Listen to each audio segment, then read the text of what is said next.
കർത്താവേ, നിന്റെ ഉന്നതമായ നാമത്തിന് സ്തോത്രം ചെയ്യുന്നു. കർത്താവേ, നിന്റെ വിശുദ്ധ പൗരോഹിത്യത്തെ മഹത്വപ്പെടുത്തണമേ. കർത്താവേ, സഭയിലുള്ള സാന്നിധ്യം പ്രകടമാക്കണമേ. 39 വർഷം ഞാൻ അർപ്പിച്ച കൃപാന്റെ യുഗതിയാൽ കൃപാസ്ഥാനത്താരെ ജീവനോടെ പ്രത്യക്ഷപ്പെട്ട പരിശുദ്ധ അമ്മയുടെ മാധ്യസ്ഥത്താൽ പിതാവിൻ്റെയും പുത്രൻ്റെയും പരിശുദ്ധാത്മാവിൻ്റെ നാമത്തിൽ ഞാൻ നിങ്ങളെ ആശീർവദിക്കുന്നു. ഈ മക്കളുടെ ഡോക്യുമെൻറ്റുകളെല്ലാം ഞാൻ ആശീർവദിച്ച് പ്രാർത്ഥിക്കണേ ചെയ്യേ. അവരുടെ കൈകളിൽ അതില്ല എങ്കിലും ഡോക്യുമെൻറ്റുകൾ നിങ്ങൾ മനസ്സിൽ ഓർക്കുക. ചില ഹോൾ ടിക്കറ്റ് ആകാം,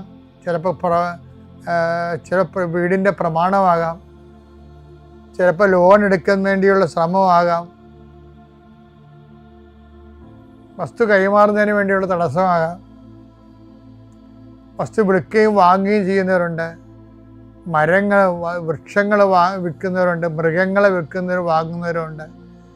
ആ എല്ലാ മേഖലകളും ചെറിയ ചെറിയ കടകമ്പോളങ്ങൾ കൊണ്ടും വലിയ ഏജൻസികൾ കൊണ്ടും ജീവിക്കുന്നവരുണ്ട്.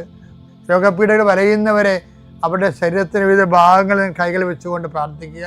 എൻ്റെ കർത്താവിൻ്റെ ഉന്നതമായ നാമത്തിൽ സഭയുടെ അധികാരത്തിൽ കുരിശടയാത്തി കൃപാസ്ഥാനത്താരെ ജീവനോടെ പ്രത്യക്ഷപ്പെട്ട മാതാവിൻ്റെ മധ്യസ്ഥത്തിന് രോഗപീഠകളെ ഈശോനാമത്തിൽ സൗഖ്യം പ്രാപിക്കട്ടെ.